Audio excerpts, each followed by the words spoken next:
Matter. Written by Iain M. Banks. Read by Toby Longworth. Prologue. A light breeze produced a dry, rattling sound from some nearby bushes. It lifted delicate little veils of dust from a few sandy patches nearby, and shifted a lock of dark hair across the forehead of the woman sitting on the wooden canvas camp chair, which was perched, not quite level, on a patch of bare rock near the edge of a low ridge looking out over the scrub and sand of the desert. In the distance, trembling through the heat haze, was the straight line of the road. Some scrawny trees, few taller than one man standing on another's shoulders, marked the course of the dusty highway. Further away, tens of kilometers beyond the road, a line of dark, jagged mountains shimmered in the baking air. By most human standards, the woman was tall, slim, and well-muscled. Her hair was short and straight and dark, and her skin was the color of pale agate.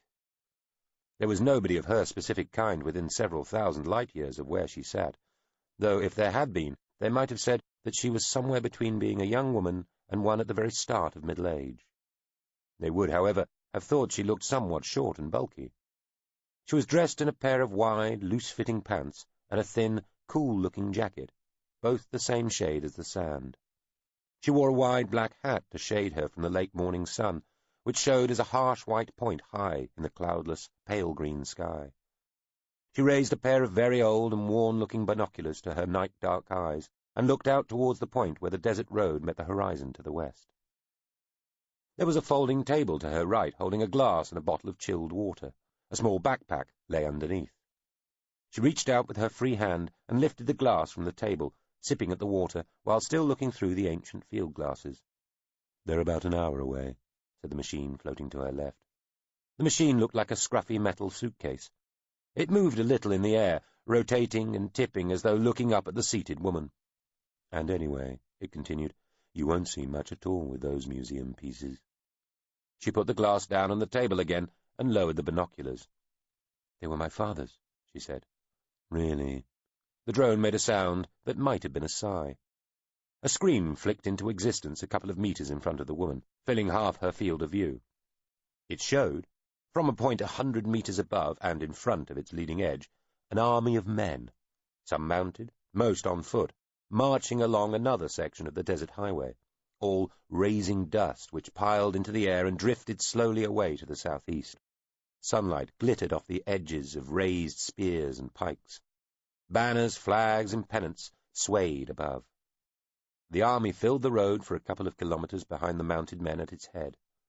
Bringing up the rear were baggage carts, covered and open wagons, wheeled catapults and trebuchets, and a variety of lumbering wooden siege engines, all pulled by dark, powerful-looking animals whose sweating shoulders towered over the men walking at their sides. The woman tutted. "Put that away." "Yes, ma'am," the machine said. The screen vanished. The woman looked through the binoculars again, using both hands this time. "I can see their dust," she announced. "And another couple of scouts, I think." "Astounding," the drone said. She placed the field glasses on the table, pulled the brim of her hat down over her eyes, and settled back in the camp seat, folding her arms and stretching her booted feet out, crossed at the ankle. "Having a snooze," she told the drone from beneath the hat. "Wake me when it's time." "Just make yourself comfortable there," the drone told her. "Mm-hmm." Termindazus, drone offensive, watched the woman, Zan Syrianaplian, for a few minutes, monitoring her slowing breathing and her gradually relaxing muscle state until it knew she was genuinely asleep. "Sweet dreams, princess," it said quietly. Reviewing its words immediately, the drone was completely unable to determine whether a disinterested observer would have detected any trace of sarcasm or not. It checked round its half-dozen previously deployed scout and secondary knife missiles, using their sensors to watch the still distant approaching army draw slowly closer, and to monitor the various small patrols and individual scouts the army had sent out ahead of it. For a while, it watched the army move. From a certain perspective, it looked like a single great organism inching darkly across the tawny sweep of desert. Something segmented, hesitant. Bits of it would come to a stop for no obvious reason for long moments before starting off again, so that it seemed to shuffle rather than flow en masse. But determined, unarguably fixed on its onward purpose. And all on their way to war, the drone thought sourly, to take and burn and loot and rape and raze. What sullen application these humans devoted to destruction. About half an hour later, when the front of the army was hazily visible on the desert highway a couple of kilometers to the west, a single mounted scout came riding along the top of the ridge, straight towards where the drone kept vigil and the woman slept. The man showed no sign of having seen through the camouflage field surrounding their little encampment, but unless he changed course, he was going to ride right into them. The drone made a tutting noise very similar to the one the woman had made earlier, and told its nearest knife missile to spook the mount. The pencil-thin shape came darting in, effectively invisible, and jabbed the beast in one flank so that it screamed and jerked, nearly unseating its rider as it veered away down the shallow slope of ridge towards the road. The scout shouted and swore at his animal, reining it in and turning its broad snout back towards the ridge, some distance beyond the woman and the drone. They galloped away, leaving a thin trail of dust hanging in the near-still air. Jan Syrianaplian stirred, sat up a little, and looked out from under her hat. "What was all that?" she asked drowsily. "Nothing. Go back to sleep." She relaxed again, and a minute later was quietly snoring. The drone woke her when the head of the army was almost level with them. It bobbed its front at the body of men and animals a kilometre distant, while Annaplian was still yawning and stretching. "The boys are all here," it told her. Indeed they are. She lifted the binoculars and focused on the very front of the army, where a group of men rode mounted on especially tall, colourfully caparisoned animals. These men wore high, plumed helmets, and their polished armour glittered brightly in the glare. "They're all very parade-ground," Annaplian said. "It's like they're expecting to bump into somebody out here they need to impress." "God?" the drone suggested. The woman was silent for a moment. She said eventually. She put the field glasses down and looked at the drone. "Shall we?" "Merely say the word." Annaplian looked back at the army, took a deep breath, and said, "Very well. Let us do this." The drone made a little dipping motion like a nod. A small hatch opened in its side. A cylinder, perhaps 4 centimetres wide and 25 long, shaped like a sort of conical knife, rolled lazily into the air, then darted away, keeping close to the ground and accelerating quickly towards the rear of the column of men, animals, and machines. It left a trail of dust for a moment before it adjusted its altitude. Annaplian lost sight of its camouflaged shape almost immediately. The drone's aura field, invisible until now, glowed rosily for a moment or two. "This," it said, "should be fun." The woman looked at it dubiously. "There aren't going to be any mistakes this time, are there?" "Certainly not," the machine said crisply. "Want to watch?" it asked her. "I mean properly, not through those antique opera glasses." Annaplian looked at the machine through narrowed eyes for a little, then said slowly, "All right." The screen blinked into existence just to one side of them this time, so that Annaplian could still see the army in the distance with the naked eye. The screen view was from some distance behind the great column now, and much lower than before. Dust drifted across the view. "That's from the trailing scout missile," Temindazus said. Another screen flickered next to the first. "This is from the knife missile itself." The camera in the knife missile registered the tiny machine scudding past the army in a blur of men, uniforms, and weapons, then showed the tall shapes of the wagons, war machines, and siege engines, before banking sharply after the tail end of the army was passed. The rushing missile stooped, taking up a position a kilometre behind the rear of the army and a metre or so above the road surface. Its speed had dropped from near supersonic to something close to that of a swiftly flying bird. It was closing rapidly with the rear of the column. "I'll sink the scout to the knife. Follow it in behind," the drone said. In moments, the flat circular base of the knife missile appeared as a dot in the centre of the scout missile's view, then expanded until it looked like the smaller machine was only a metre behind the larger one. "There go the warps," Zuz said, sounding excited. "See?" 2 arrowhead shapes, one on either side, detached from the knife missile's body, swung out and disappeared. The monofilament wires, which still attached each of the little warps to the knife missile, were invisible. The view changed as the scout missile pulled back and up, showing almost the whole of the army ahead. "I'll get the knife to buzz the wires," the drone said. "What does that mean?" "Vibrates them, so that whatever the monophils go through, it'll be like getting sliced by an implausibly sharp battle-axe rather than the world's keenest razor," the drone said helpfully. The screen displaying what the scout missile could see showed a tree 100 meters behind the last trundling wagon. The tree jerked, and the top 3/4 slid at a steep angle down the sloped stump that was the bottom quarter before toppling to the dust. "That took a flick," the drone said, glowing briefly rosy again and sounding amused. The wagons and siege engines filled the view coming from the knife missile. "The first bit's actually the trickiest." The fabric roofs of the covered wagons rose into the air like released birds. Tensed hoops of wood, cut, sprang apart. The giant, solid wheels of the catapults, trebuchets, and siege engines shed their top sections on the next revolution, and the great wooden structures thudded to a halt, the top halves of some of them also cut through, jumping forward with the shock. Arm-thick lengths of rope, wound rock-tight a moment earlier, burst like released springs, then flopped like string. The scout missile swung between the felled and wrecked machines as the men in and around the wagons and siege engines started to react.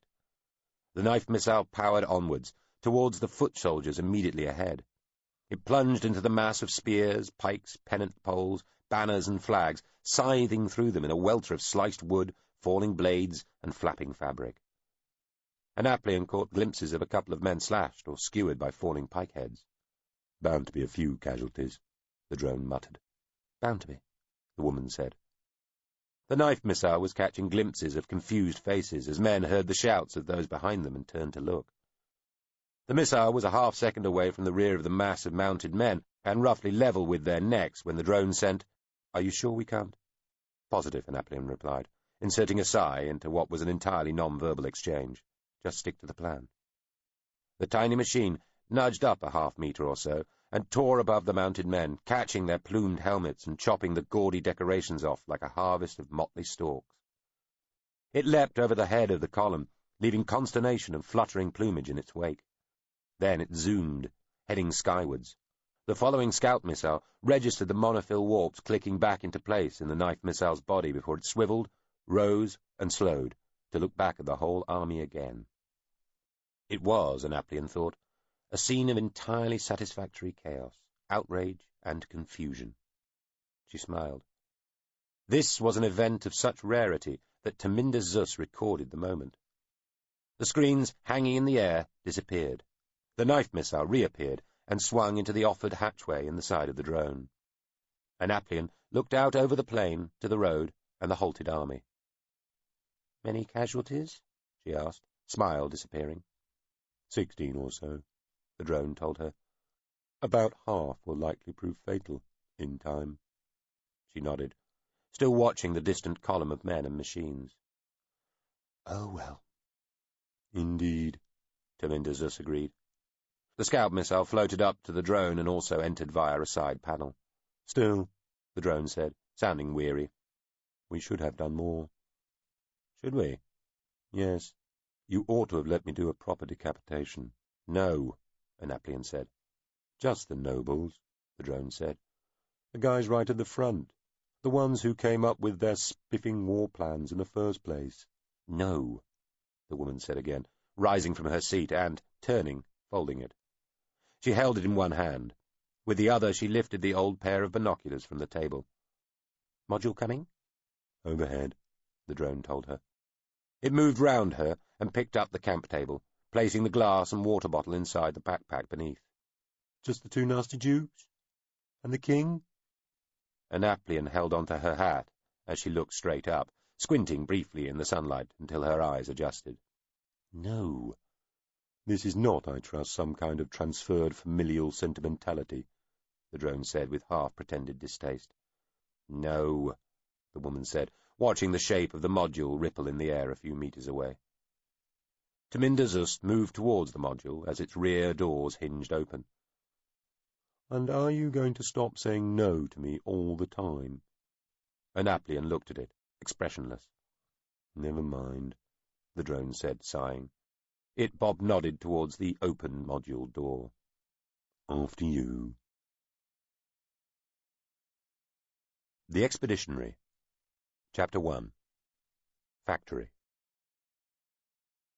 The place had to be some sort of old factory or workshop or something. There were big toothed metal wheels half buried in the wooden floors or hanging by giant spindles from the network of iron beams overhead. Canvas belts were strung all over the dark spaces, connecting smaller, smooth wheels and a host of long, complicated machines he thought might be something to do with weaving or knitting. It was all very dusty and grimy looking, and yet this had been that modern thing, a factory. How quickly things decayed and became useless. Normally, he would never have considered going anywhere near some place so filthy. It might not even be safe, he thought, even with all the machinery stilled. One gable wall was partially collapsed, bricks tumbled, planks splintered, rafters hanging disjointed from above. He didn't know if this was old damage from deterioration and lack of repair, or something that had happened today during the battle. In the end, though, he hadn't cared what the place was or had been. It was somewhere to escape to, a place to hide. Well, to regroup, to recover, and collect himself. That put a better gloss on it. Not running away, he told himself, just staging a strategical retreat, or whatever you called it. Outside, the Rollstar Pentrill having passed over the horizon a few minutes earlier, it was slowly getting dark. Through the breach in the wall he could see sporadic flashes and hear the thunder of artillery, the crump and bellowing report of shells landing uncomfortably close by, and the sharp, busy rattle of small arms fire. He wondered how the battle was going. They were supposed to be winning, but it was also confusing. For all he knew, they were on the brink of complete victory or utter defeat. He didn't understand warfare, and having now experienced its practice firsthand, had no idea how people kept their wits about them in a battle. A big explosion nearby made the whole building tremble. He whimpered as he crouched down, pressing himself still further into the dark corner he had found on the first floor, drawing his thick cloak over his head. He heard himself make that pathetic, weak little sound and hated himself for it. Breathing under the cloak, he caught a faint odour of dried blood and feces, and hated that too. He was Ferbin Oates Horske, a prince of the House of Horsk, son of King Horsk, the Conqueror. And while he was his father's son, he had not been raised to be like him. His father gloried in war and battle and dispute, had spent his entire life aggressively expanding the influence of his throne and his people, always in the name of the world god, and with half an eye on history. The king had raised his eldest son to be like him, but that son had been killed by the very people they were fighting perhaps for the last time today. His second son, Ferbin, had been schooled in the arts not of war, but of diplomacy. His natural place was supposed to be in the court, not the parade ground, fencing stage, or firing range, still less the battlefield. His father had known this, even if he had never been as proud of Ferbin as he had of Elim, his murdered first son. He had accepted that Ferbin's skill, and you might even term it his calling, Ferbin had thought that more than once, lay in the arts of politicking, not soldiering. It was, anyway, what his father had wanted. The king had been looking forward to a time when the martial heroics he had had to undertake to bring this new age about would be seen for the rude necessities they had been. He had wanted at least one of his sons to fit easily into a coming era of peace, prosperity, and contentment, where the turning of a pretty phrase would have more telling effect than the twisting of a sword. It was not his fault, Ferbin told himself, that he was not cut out for war. It was certainly not his fault that, realizing he might be about to die at any moment, he had felt so terrified earlier. And even less to his discredit that he had lost control of his bowels when that Iain chap, he had been a major or a general or something, had been obliterated by the cannon shot. Dear God, the man had been talking to him when he'd just gone, cut in half. Their small group had ridden up to a low rise for a better look at the battle. This was a modestly insane thing to do in the first place, Ferbin had thought at the time, exposing them to enemy spotters and hence to still greater risk than that from a random artillery shell. For one thing, he'd chosen a particularly outstanding Mercicord charger as his mount that morning from the abroad tents of the royal stables, a pure white beast with a high and proud aspect which he thought he would look well on, only to discover that General Major Yillim's choice of mount obviously pitched in the same direction, for he rode a similar charger. Now he thought about it, and, oh, the number of times he'd had cause to use that phrase or one of its cousins at the start of some explanation in the aftermath of yet another embarrassment, Furbin wondered at the wisdom of riding onto an exposed ridge with two such conspicuous beasts. He had wanted to say this, but then decided he didn't know enough about the procedures to be followed in such matters actually to speak his mind, and anyway he hadn't wanted to sound like a coward. Perhaps Major General or General Major Yillim had felt insulted that he'd been left out of the front-line forces and asked instead to look after Furbin, keeping him close enough to the action so that he'd later be able to claim that he'd been there at the battle, but not so close that he risked actually getting involved with any fighting. From the rise, when they achieved it, they could see the whole sweep of the battleground, from the great tower ahead in the distance, over the downland, spreading out from the kilometres-wide cylinder, and up towards their position on the first fold of the low hills that carried the road to Poole itself. The Saal capital city lay behind them, barely visible in the misty haze, a short day's ride away. This was the ancient county of Zilisk, and these were the old playgrounds of Furbin and his siblings, long depopulated lands turned into royal parks and hunting grounds, filled with overgrown villages and thick forests. Now, all about, their crumpled, riven geography sparkled with the fire of uncounted thousands of guns. The land itself seemed to move and flow where troop concentrations and fleets of warcraft manoeuvred, and great sloped stems of steam and smoke lifted into the air above it all, casting massive wedged shadows across the ground. Here and there, beneath the spread of risen mists and lowering cloud, dots and small winged shapes moved above the great battle, as Korg and Lidge, the great venerable war beasts of the sky, spotted for artillery and carried intelligence and signals from place to place.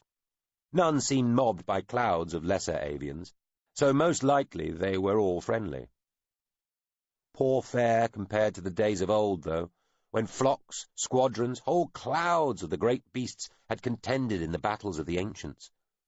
Well, if the old stories and ancient paintings were to be believed.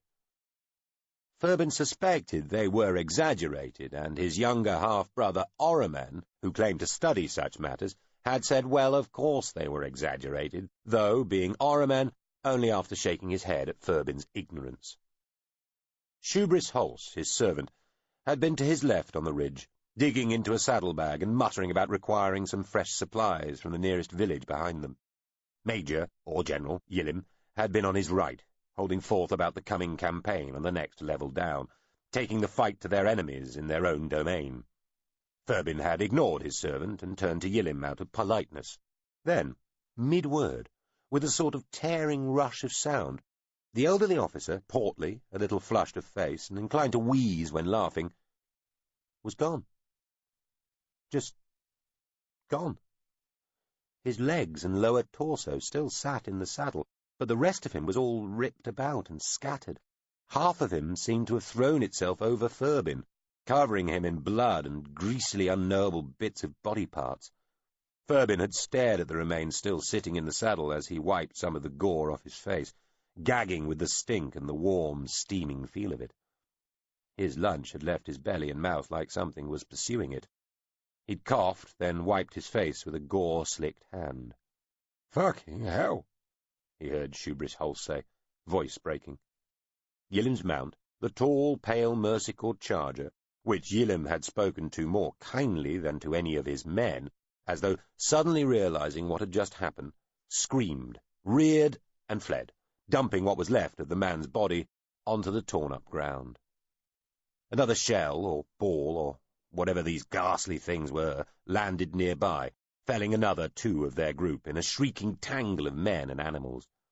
His servant had gone too now, Furbin realized. Mount toppled, falling on top of him. Shubris Hulse yelled with fright and pain, pinned beneath the animal. "Sir!" one of the junior officers shouted at him, suddenly in front of him, pulling his own mount round. "Ride! Away from here!" He was still wiping blood from his face. He'd filled his breeches, he realized. He whipped his mount and followed the younger man, until the young officer and his mount disappeared in a sudden thick spray of dark earth. The air seemed to be full of screeches and fire, deafening, blinding. Furbin heard himself whimper. He pressed himself against his mount, wrapping his arms round its neck and closing his eyes, letting the pounding animal find its own way over and around whatever obstacles were in its path, not daring to raise his head and look where they were going. The jarring, rattling, terrifying ride had seemed to last forever. He heard himself whimpering again. The panting, heaving Mercy Corps slowed eventually. Furbin opened his eyes to see they were on a dark, wooded track by the side of a small river. Booms and flashes came from every side, but sounded a little further away than they had. Something burned further up the stream, as though overhanging trees were on fire. A tall building, half-ruined, loomed in the late afternoon light, as the labouring, panting mount slowed still further. He pulled it to a stop outside the place and dismounted. He'd let go of the reins. The animal startled at another loud explosion, then went wailing off down the track at a canter. He might have given chase if his pants hadn't been full of his own excrement. Instead, he waddled into the building through a door wedged open by sagging hinges, looking for water and somewhere to clean himself. His servant would have known just what to do. Shoebury's Hulse would have cleaned him up as quick as you like, with much muttering and many grumblings, but efficiently, and without a sly sneer. And now, Furbin realized, he was unarmed. The Mercy Corps had made off with his rifle and ceremonial sword, plus the pistol he'd been given by his father, and which he had sworn would never leave his side while the war was waged, was no longer in its holster. He found some water and ancient rags and cleaned himself as best he could. He still had his wine flask, though it was empty. He filled the flask from a long trough of deep flowing water cut into the floor and rinsed his mouth, then drank. He tried to catch his reflection in the dark length of water, but failed. He dipped his hands in the trough and pushed his fingers through his long fair hair, then washed his face. Appearances had to be maintained, after all. Of King Horsk's 3 sons, he had always been the one who most resembled their father. Tall, fair, and handsome, with a proud, manly bearing, so people said, apparently. He did not really trouble himself with such matters. The battle raged on beyond the dark, abandoned building as the light of Pentrill faded from the sky. He found that he could not stop shaking. He still smelled of blood and shit. It was unthinkable that anyone should find him like this. And the noise! He'd been told the battle would be quick, and they would win easily. But it was still going on. Maybe they were losing. If they were, it might be better that he hid. If his father had been killed in the fighting, he would, he supposed, be the new king. That was too great a responsibility. He couldn't risk showing himself until he knew they had won. He found a place on the floor above to lie down and tried to sleep, but could not. All he could see was General Yillim, bursting right in front of him, gobbets of flesh flying towards him. He retched once more, then drank from the flask. Just lying there, then sitting, his cloak pulled tight around him, made him feel a little better. It would be all right, he told himself. He'd take a little while away from things, just a moment or two, to collect his wits and calm down. Then he'd see how things were. They would have won, and his father would still be alive. He wasn't ready to be king. He enjoyed being a prince. Being a prince was fun. Being a king looked like hard work. Besides, his father had always entirely given everybody who'd ever met him the strong impression that he would most assuredly live forever. Furbin must have nodded off. There was noise down below, clamour, voices. In his jangled, still half-drowsy state, he thought he recognized some of them. He was instantly terrified that he would be discovered, captured by the enemy, or shamed in front of his father's own troops. How low he had fallen in so short a time, to be as mortally afraid of his own side as of the enemy. Steel-shod feet clattered on the steps. He was going to be discovered. "Nobody in the floors above," a voice said. "Good, there. Lay him there. Doctor!" There was some speech that Furbin didn't catch. He was still working out that he'd escaped detection while he'd been asleep. "Well, you must do whatever you can. Blay, to Honlo, ride for help, as I've asked." "Sir, at once. Priests, attend. The Exaltine, sir, will be with us in due course, I'm sure. For now, the duty's yours." "Of course, sir." "The rest of you, out. Give us some air to breathe here." He did know that voice. He was sure he did. The man giving the orders sounded like— in fact, must be— Tyle Losp. Myrtis Tyle Losp was his father's closest friend and most trusted adviser. What was going on? There was much movement. Lanterns cast shadows from below onto the dark ceiling above him. He shifted towards a chink of light coming from the floor nearby, where a broad canvas belt, descending from a giant wheel above, disappeared through the planking to some machinery on the ground floor. Shifting, he could peer through the slit in the floor to see what was happening beneath. Dear God of the world, it was his father. King Horsk lay, face slack, eyes closed, on a broad wooden door resting on makeshift trestles immediately beneath. His armour was pierced and buckled over the left side of his chest, and blood was seeping through some flag or banner wrapped around him. He looked dead, or close to death. Thurbin felt his eyes go wide. Dr. Gillows, the royal physician, was quickly opening bags and small portable cabinets. An assistant fussed beside him. A priest Thurbin recognized but did not know the name of stood by his father's head, his white robe soiled with blood or mud. He was reading from some holy work. Myrtis Tyle Losp, tall and partially stooped, still dressed in armour, his helmet held in one hand, his white hair matted, paced to and fro, armour glinting in the lantern light. The only others present that he could see were a couple of knights, standing, rifles held ready, by the door. The angle was wrong to see further up than the chest of the tall knight on the right side of the door, but Thurbin recognized the one whose face he could see. Bauer or Brower or something. He should reveal himself, he thought. He should let them know he was here. He might be about to become king, after all. It would be aberrant, perverse, not to make himself known. He would wait just a moment longer, all the same. He felt this like an instinct, he told himself, and his instinct had been right about not riding up onto the ridge earlier. His father's eyes flickered open. He grimaced with pain, one arm moving towards his injured side. The doctor looked at his assistant, who went to hold the king's hand, perhaps to comfort him, but certainly preventing him from probing his injury. The doctor joined his assistant, holding scissors and pliers. He cut cloth, pulled at armour. "Myrtis?" the king said weakly, ignoring the doctor and holding his other hand out. His voice, usually so stern and strong, sounded like a child's. "Here," Tyle Losp said, coming to the king's side. He took his hand. "Do we prevail, Myrtis?" The other man looked round at the others present. Then he said, "We prevail, sir. The battle is won. The Deldine have surrendered, and ask our terms. They conditioned only that their massacre cease, and they be treated honourably, which we have allowed so far. The 9th, and all that it holds, lies open to us." The king smiled. Thurbin felt relieved. It sounded like things had gone well. He supposed he really ought to make his entrance now. He took a breath to speak, let them know he was there. "And Thurbin?" the king asked. Thurbin froze. What about him? "Dead," Tyle Losp said. It was said, Thurbin thought, with somewhat insufficient grief or pity. Almost, a chap less charitable than himself might have thought, with relish. "Dead?"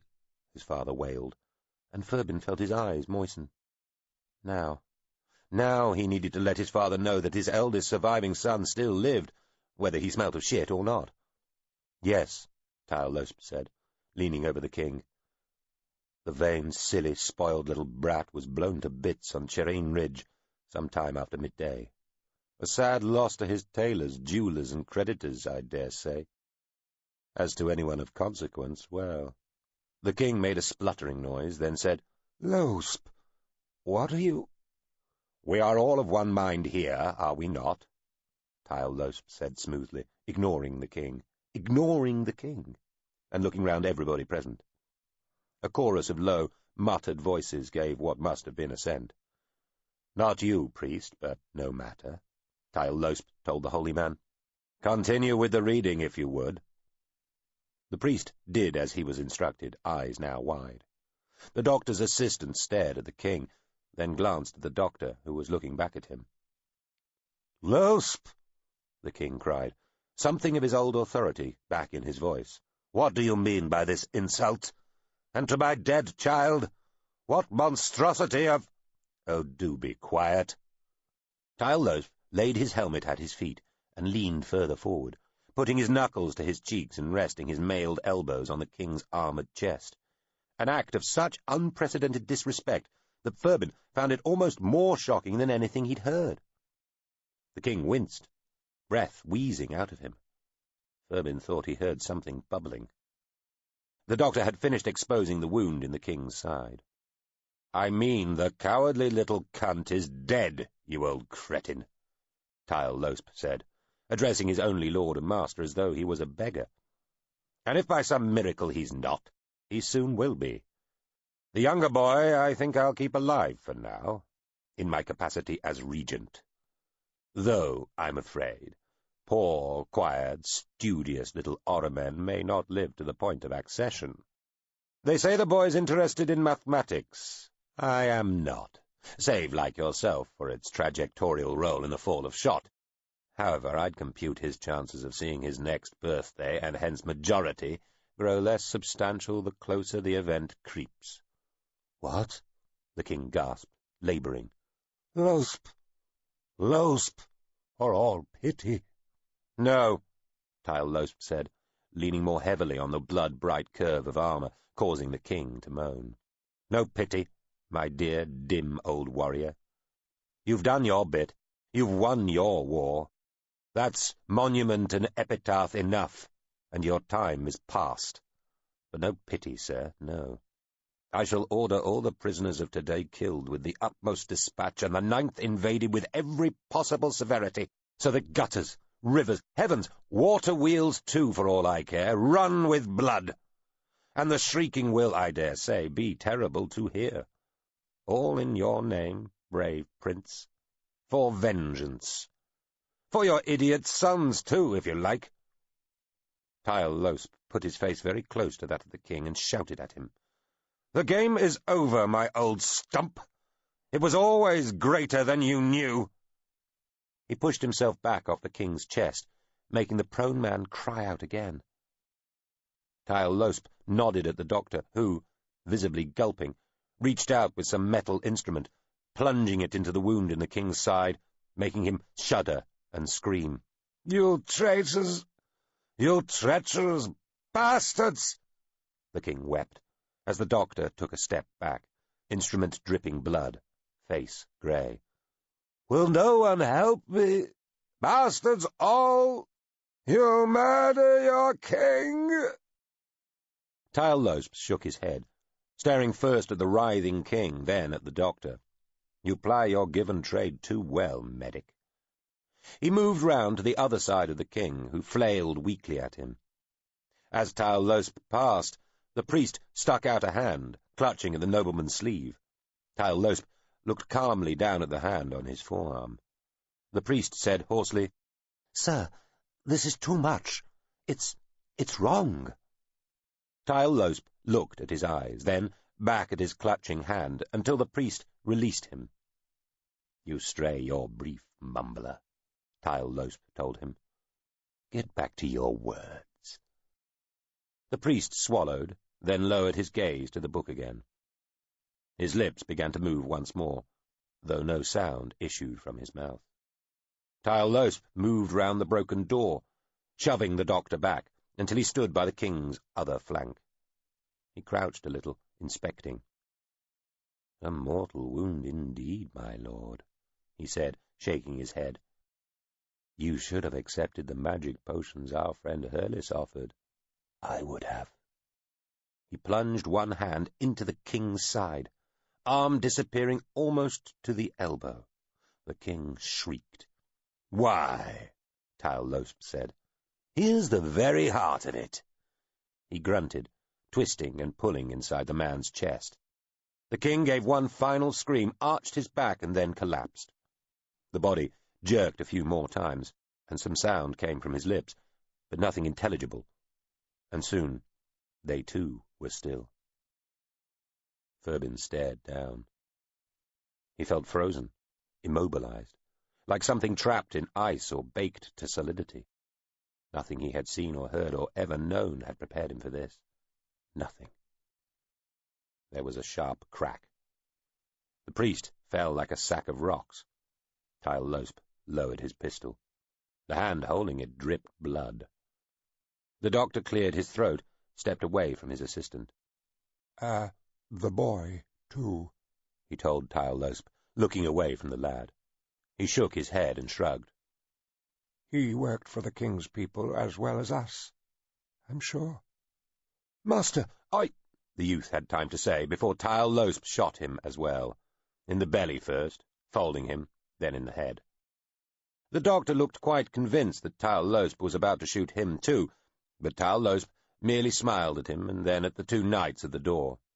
He stooped, took a towel from the waistband of the murdered assistant, wiped his pistol and his hand with it, then dabbed a little blood from his arm and sleeve. He looked round the others. "This had to be done, as we all know," he told them.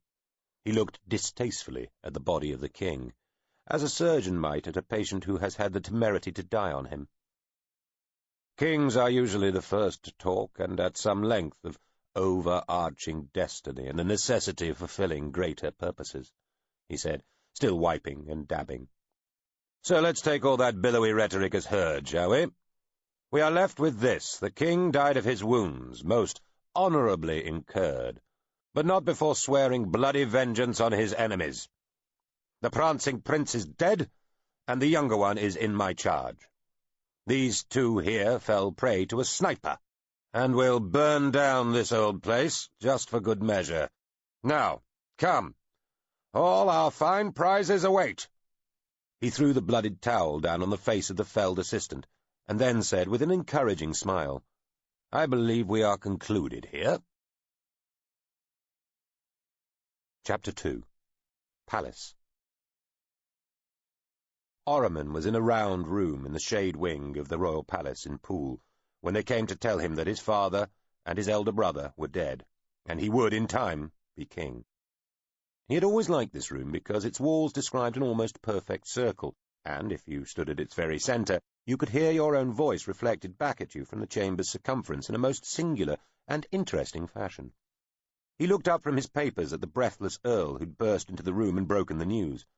The Earl's name was Droffo, from Shilder, if Orriman was not mistaken.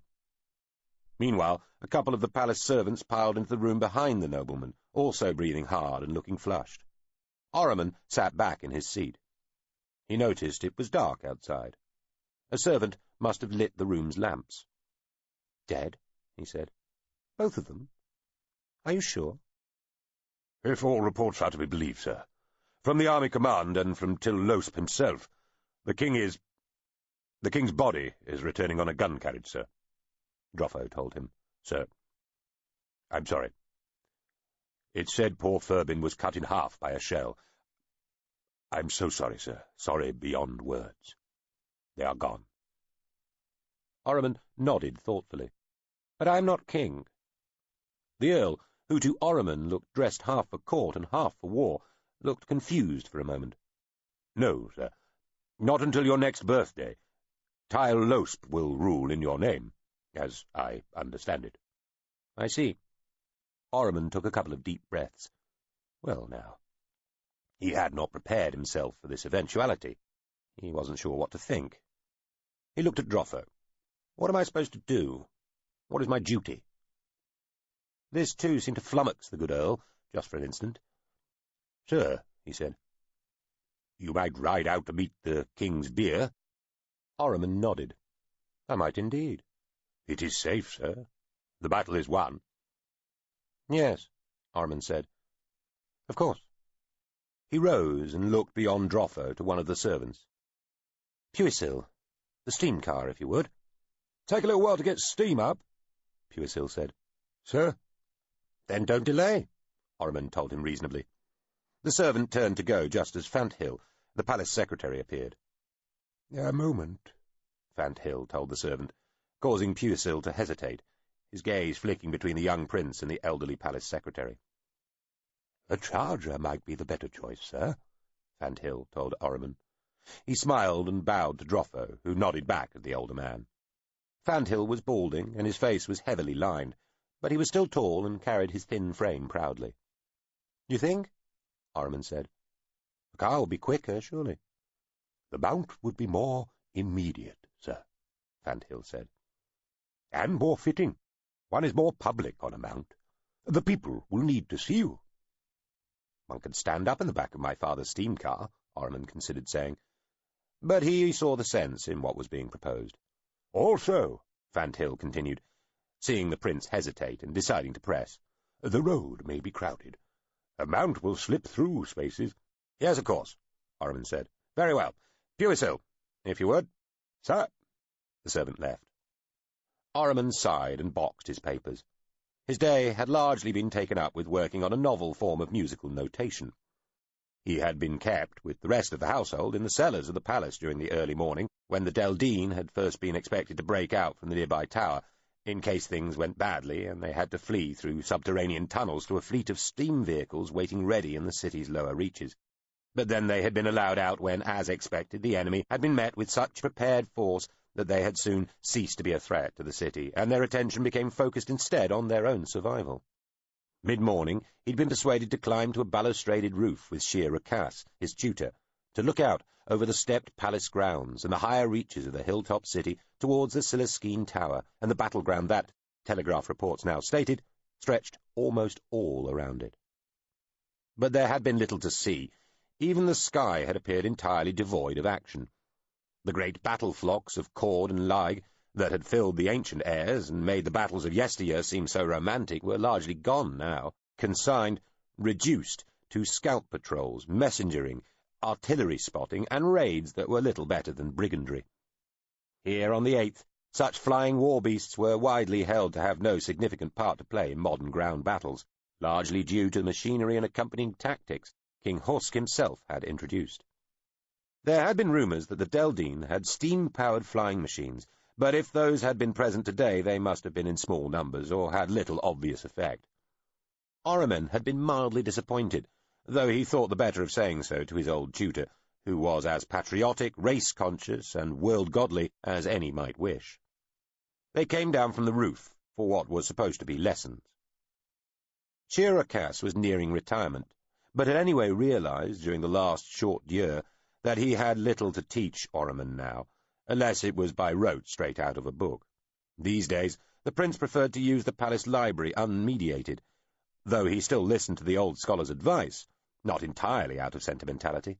He had left Rakas in the library, wrapped by some dusty set of scrolls, and made his way here, to the round room, where he was even less likely to be disturbed. Well, until now.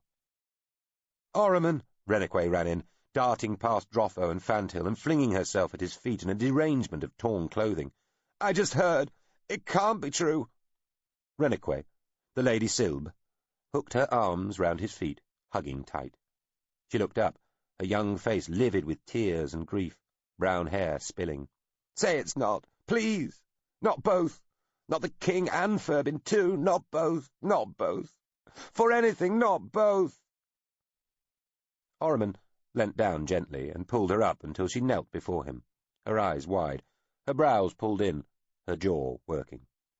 He had always thought her rather attractive, and been envious of his elder brother, but now he thought she looked almost ugly in this surfeit of grief. Her hands, having been deprived of the patent reassurance of his feet, now clutched at a plump little world symbol on a thin chain round her neck, twisting it round and round in her fingers, the filigree of smaller shells inside the spherical outer casing all revolving, sliding back and forth, continually adjusting. Ormond felt quite mature, even old, all of a sudden. "Now, Rennequay," he said, taking her hands and patting them. "We all have to die." The girl wailed, throwing herself to the floor again. "Madam," Fanthill said, sounding kindly but embarrassed, and reaching down to her, then turning to see Malach, one of the ladies of court, also looking tearful and distracted, appear in the doorway. Malach, perhaps twice Rennequay's age, face pitted with the tiny scars of a childhood infection, bit her lip when she saw the younger woman weeping on the wooden floor. "Please," Fandhill said to Malach, indicating Rennequay. Malach persuaded Rennequay to rise, then to exit. "Now, sir," Fandhill said, before turning to see Hahn, the Lady Elsh, the king's present consort and mother to Thurbin, standing in the doorway, her eyes red, fair hair straggled and unkempt, but clothing untorn, her face set and stance steady. Fandhill sighed. "Madam," he began. "Just confirm it, Fandhill," the lady said. "Is it true? The two? Both of mine?" Fandhill looked at the floor for a moment. "Yes, my lady. Both gone. The king, most certainly. The prince, by all accounts." The Lady Elsh seemed to sag, then slowly drew herself up. She nodded, then made as though to turn away, before stopping to look at Ormond. He looked straight back at her. He rose from his seat, still held by that gaze. Though they had both sought to conceal it, their mutual dislike was no secret in the palace. His was based on his own mother having been banished in Hahn's favour, while hers was generally assumed to be caused by Ormond's mere existence. Still, he wanted to say that he was sorry. He wanted to say, at least when he thought more clearly and logically about it later, that he felt for her double loss, that this was an unlooked-for and an unwanted promotion of his status, and that she would suffer no diminution of her own rank by any action or inaction of his either during the coming regency or following his own ascension. But her expression seemed to forbid him from speech, and perhaps even dared him to find anything that might be said that she would not find in some way objectionable. He struggled against this feeling for some moments, thinking that it was better to say something rather than seem to insult her with silence, but then gave up. There was a saying, "Wisdom is silence." In the end, he simply bowed his head to the lady, saying nothing. He sensed as much, and saw her turn and leave. Ormond looked up again. Well, at least that was over. "Come, sir," Fandhill said, holding out one arm. "I'll ride with you." "Will I be all right like this?" Ormond asked. He was dressed most informally, in pants and shirt. "Throw on a good cloak, sir," Fandhill suggested. He looked steadily at the younger man as he hesitated, patting the papers he had been working on, as though not sure whether to take them with him or not. "You must be distraught, sir," the palace secretary said levelly. Ormond nodded. "Yes," he said, tapping the papers. The topmost sheet was nothing to do with musical notation. As a prince, Ormond had of course been educated in the ways of the aliens who existed beyond his home level, and out with Susamen itself, and, idling earlier, he'd been doodling his name and then attempting to express it as those aliens might. Ormond, Lin, Blisk, Horsker, Yun, Pool, Yun, Dich. Ormman, Prince, 3-2. Porlinebrak, 8-SU. Human Ormond, Prince of Pool, House of Horsk, Domain of Sal of the 8th, Susaman. Messerafin Susamen, /8. S.A. Ormen, Lin, Blisk, Hosk, Dam, Pool. He reordered the pages, picked up a paperweight and placed it on the pile. Yes, I mustn't I? Just hoisting oneself aboard a Mercy Corps, it appeared, had become rather more complicated than it had ever been before. Ormond had hardly tarried since hearing the news, but even so a considerable fuss had already accrued in the lantern-lit mounting yard by the time he got there. Accompanied, harried might have been as fit a term, by Fandhill, Ormond had visited his apartments to grab a voluminous riding cloak, suffered Fandhill pulling a comb through his auburn hair, and then been rushed down the steps towards the yard, taking care to nod at the various grave faces and sets of wringing hands en route. He had only been held up once, by the Oct ambassador. The ambassador looked like some sort of giant crab. Its upright, ovoid body, about the size of a child's torso, was coloured deep blue and covered with tiny bright green growths that were either thin spikes or thick hairs. Its thrice-segmented limbs, 4 hanging like legs, 4 seemingly taking the part of arms, were an almost incandescent red, and each terminated in small double claws, which were the same blue as the main body. The limbs protruded, not quite symmetrically, in broken-looking Z-shapes from 4 black stubs, which for some reason always reminded Orriman of fleshy cannon mouths. The creature was supported from the rear and sides by a frame of mirror-finished metal, with bulkier additions behind it, which apparently housed the means it used to hover soundlessly in mid-air, occasionally leaking small amounts of strangely scented liquid. A set of tubes led from another cylinder to what was assumed to be its face, set in the middle of its main body and covered with a sort of mask through which tiny bubbles could occasionally be seen to move.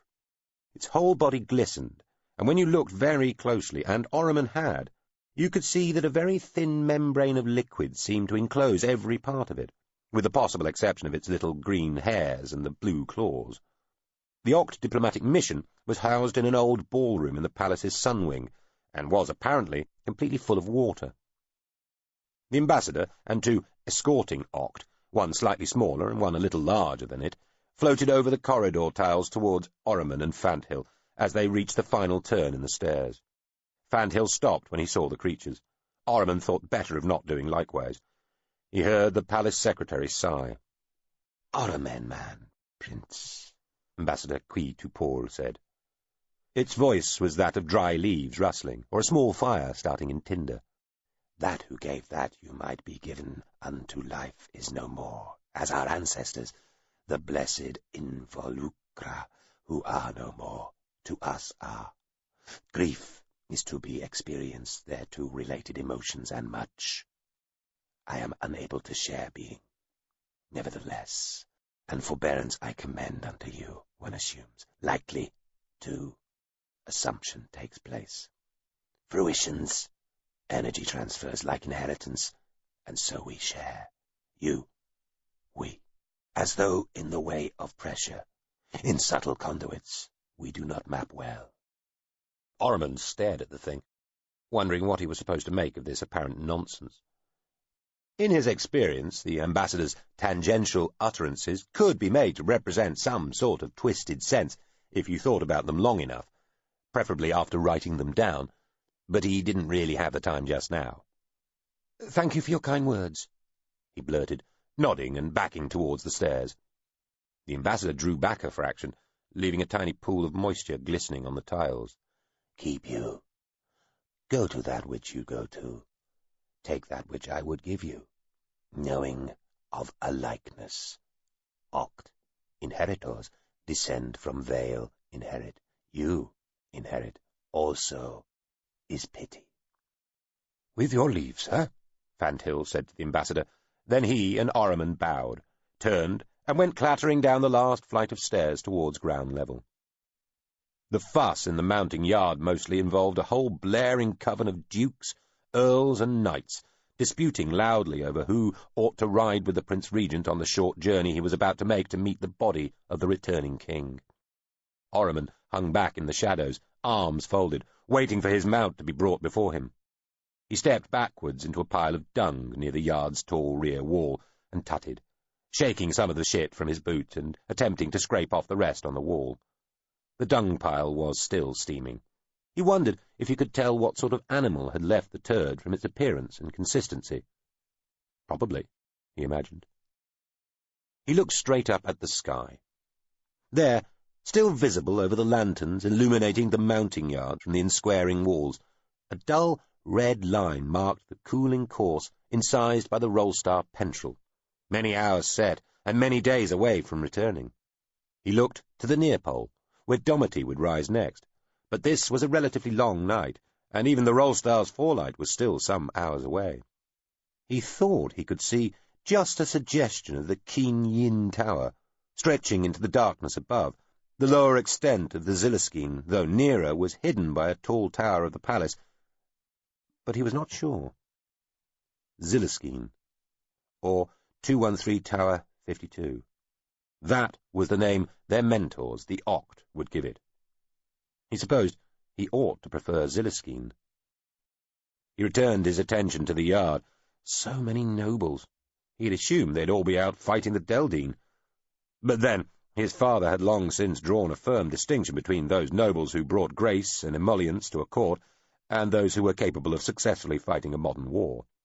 The levied troops, magnificently motley, led by their lords, still had their place, but the new army was part full-time professional and part well-trained people's militias, all of it commanded by captains, majors, colonels, and generals, not knights, lords, earls, and dukes. He spotted some senior priests and a few parliamentarians in the mixture too, pressing their suit for inclusion. He had fondly imagined riding out alone, or with 1 or 2 attendants. Instead, it looked like he would be leading out a small army of his own.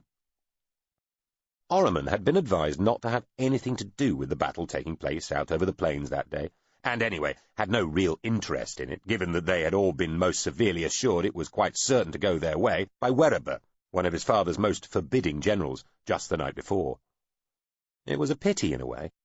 Only a couple of years ago he'd have been fascinated by the machinery of war and all the careful dispositioning of forces involved. The intense numericality of its planning and the extreme functionality of its cruel workings would have consumed him. Somehow, though, since then, he'd lost interest in things martial. They seemed, even as they were in the process of securing it, profoundly inimical to the modern age they'd helped usher in. War itself was becoming old-fashioned and outmoded. Inefficient, wasteful, fundamentally destructive. It would have no part in the glitteringly pragmatic future the greatest minds of the kingdom foresaw. Only people like his father would mourn such a passing. He would celebrate it. "My prince," murmured a voice beside him. Ormond turned. "Tove!" he said, clapping the other man on the back. Tove Lommer had been his best friend almost since nursery. He was an army officer nowadays, and wore the uniform of the old flying corps. "You're here! I thought you'd be fighting. How good to see you!" "They've had me in one of the Lige towers the last few days, with a squadron of the beasts, light guns, in case there was an aerial attack. Listen." He put one hand on Ormond's arm. "This is so bad about your father and Furbin. The stars would weep, Ormond. I can't tell you. All the men of the flight, well, we want you to know that we're at your command." "Rather at Losp's." "He is your champion in this, Ormond. He'll serve you well, I'm sure." "As am I." "Your father, though, our dear king, our every—" Tove's voice broke. He shook his head and looked away, biting his lip and sniffing hard. Ormond felt he had to comfort his old friend. "Well, he died happy, I imagine," he said. "In battle, and victorious, as he'd have wished. As we'd all have wished. Anyway." He took a quick look round the melee in the yard. The contesting nobles seemed to be gathering themselves into some sort of order, but there was still no sign of his charger. He'd have been quicker in the steam car after all. "It is a shock," he continued. Tove was still looking away. "I shall miss him." "Miss him? Well, terribly, obviously." Tove looked back at him. Ormond smiled broadly and blinked quickly.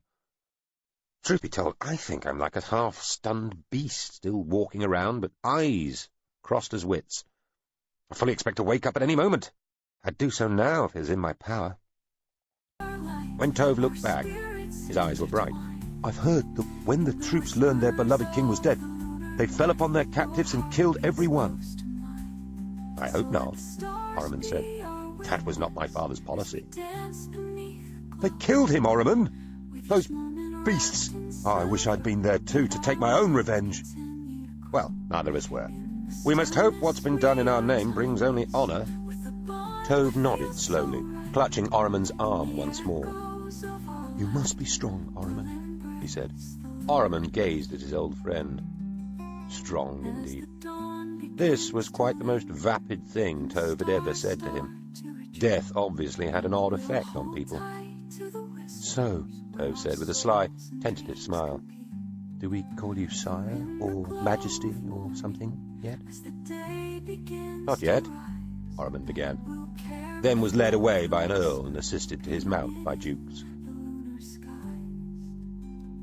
On the Zilisk road, near the small town of Evangrief, the cortege bearing the body of King Nereth Horsk back to his capital met with the barely smaller procession led by the Prince Ormond. Immediately he saw the Prince Regent, lit by hissing travel lanterns and the slow increasing forelight of the roll-starred Domity, still some hours from its dawn.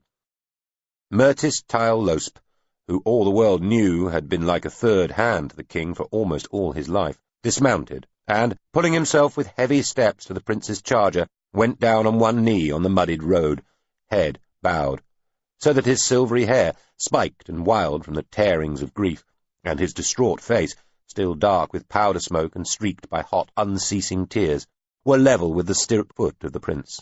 Then he raised his head and said these words, "Sir, our beloved master, the king, who was your father and my friend, and was friend and father to all his people, comes back to his throne in triumph, but also in death. Our victory has been great and complete, and our gain and new advantage immeasurable. Only our loss exceeds such vast accomplishment, but it does so by a ratio beyond calculation. Beside that hateful cost, for all its furious glory, our triumph these last hours now looks like nothing. Your father was full occasion for both. One would not have been but for his matchless leadership and steady purpose. The other was invoked by his untimely, unwanted, undeserved death. And so, it is fallen to me, and is my great, if ever unlooked-for privilege, to rule for the short interval between this most loathsome day and the glorious one of your accession. I beseech you, sir, believe me that whatever I do in your name, my lord, will be for you and the people of Sal, and always in the name of the world god.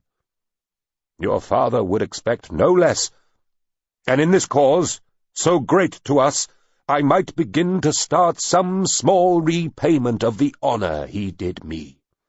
I honor you as I honored him, sir, utterly, with all my being, with my every thought and every action, now and for as long as it is my duty so to do. I have today lost the best friend a man ever had, sir, a true light, a constant star whose fixity outshone, outstared any mere celestial lamp. The Sal have lost the greatest commander they have ever known, a name fit to be clamoured down the eons till time's end, and echo loud as that of any hero of the distant ancients amongst the unseen stars.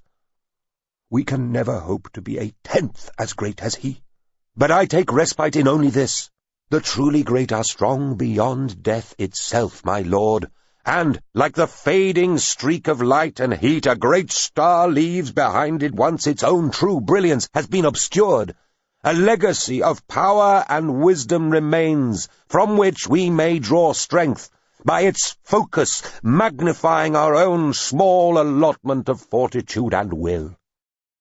Sir, if I seem to express myself inelegantly, or without the due respect I would give your station and yourself, forgive me. My eyes are blinded, my ears stopped, and my mouth made numb by all that's taken place today. To gain more than we thought possible, then lose an infinity more than even that, would have shattered any man, save only the one unmatched soul. It is a sad, abhorrent duty to bring before you here. Tyll-Losp fell silent. Ormond knew he was expected to say something in return. He'd been doing his best to ignore the prattling dukes around him for the last half hour, after Fanthill had briefly made it through the press of bodies, animal and human, surrounding him, to warn him he might need to give a speech. The palace secretary had barely had time to impart even this morsel of advice before he and his mount were nudged and jostled out of the way, back to what the more splendid nobles obviously regarded as his proper place amongst the minor nobility, the dutifully wailing priests and dour-looking parliamentarians. Since then, Ormond had been trying to come up with something suitable. But what was he supposed to say? Or do? He glanced at the various resplendent nobles around him, all of whom, from their grave, almost exaggerated nods and mutterings, seemed to approve quite mightily of Mertis Tyll-Losp's speech. Ormond twisted briefly in his saddle to glimpse Fanthill, now still further back in the crush of junior nobles, priests and representatives, signalling with jerks of his head and jagged flaps of his hand, that he ought to dismount. He did so. Already a small crowd of dismounted men and people, presumably from the nearby town and countryside, had gathered around them, filling the broad way and jostling for position on the roadside banks. The growing forelight, pre-dawn under a sky of scattered clouds, silhouetted some folk climbing nearby trees for a better view. He still had no idea what to say in return, though he suddenly thought what a fine subject for a painting such a scene might make. Ahriman took Tile Losp by one hand and got him to stand before him. "Thank you for all you've said and done, dear Tile Losp," he told the older man. He was very aware of the contrast between the two of them. He, the slight prince, barely out of childish clothes and dressed beneath his thrown-back cloak, as though preparing for bed. The other, the all-powerful conquering warrior, still in his battle-armour, flecked here and there with all the marks of war, 3 times his age and barely any younger or less impressive than the lately killed king. Harsh-breathing, stern-faced, still stinking of blood and smoke, bearing all the signs of mortal combat and unbearable grief, Tile Losp towered over him. The drama of the scene was not lost on Ahriman. This would make a good painting, he thought, especially by one of the old masters, say de la Chair or Sordic, perhaps even Omoldeo. And almost at the same moment he knew what to do. He'd steal.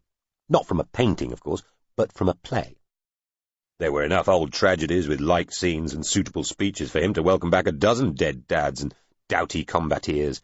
The choice was more daunting than the task it might relieve. He'd recall, pick, edit, join, and extemporize his way through the moment. "This is indeed our saddest day," Ahriman said, raising his voice and his head. "If any energies of yours could bring our father back, I know you devote them to that cause without stint. That vigour instead will be turned to the good interest of all our people. You bring us sorrow and joy at once, my good Tile Losp. But for all the misery we feel now, and for all the time we must rightly hence devote to the mourning of our incomparable fallen, the satisfaction of this great victory will still shine brightly when that rite has been most fully observed, and my father would surely want it so. The sum of his most glorious life was cause for fervent celebration well before the great triumph of this day, and the weight of that result has grown only more majestic with the exploits of all who fought for him before the Ziliskeen Tower." Ahriman looked round the gathered people for a moment at this point, and attempted to raise his voice still further. "My father took one son to war today, and left one, myself, at home. I have lost both a father and a brother, as well as my king and his loved and rightful heir. They outshine me in death as they did in life, and Mertis Tile Losp, though having no lack of other responsibilities, must stand in place of both for me. I tell you, I can think of no one more fitted to the task." Ahriman nodded towards the grim-faced warrior in front of him. Then he took a breath, and, still addressing the assembled mass, said, "I know I have no share of this day's glory. I think my boyish shoulders would fail beneath the smallest part of such a load. But I am proud to stand with all the Saal people, to celebrate and to honour the great deeds done, and pay the fullest respect to one who taught us celebration, encouraged us to honour, and exemplified respect." This fetched a cheer, which rose raggedly, then with increasing strength from the congregation of people gathered around them. Ahriman heard shields being struck by swords, mailed fists beating on armoured chests, and, like a modern comment on such flowery antiquity, the loud crack of small arms fire, rounds spent into the air like some inverted hail. Mertis Tile Losp, who had kept a stony face during Ahriman's reply, looked very briefly surprised, even alarmed, at its end. But that briefest of impressions, which might so easily have been the result of the uncertain light cast by the carried travel lanterns and the wan glow of a still unrisen minor star,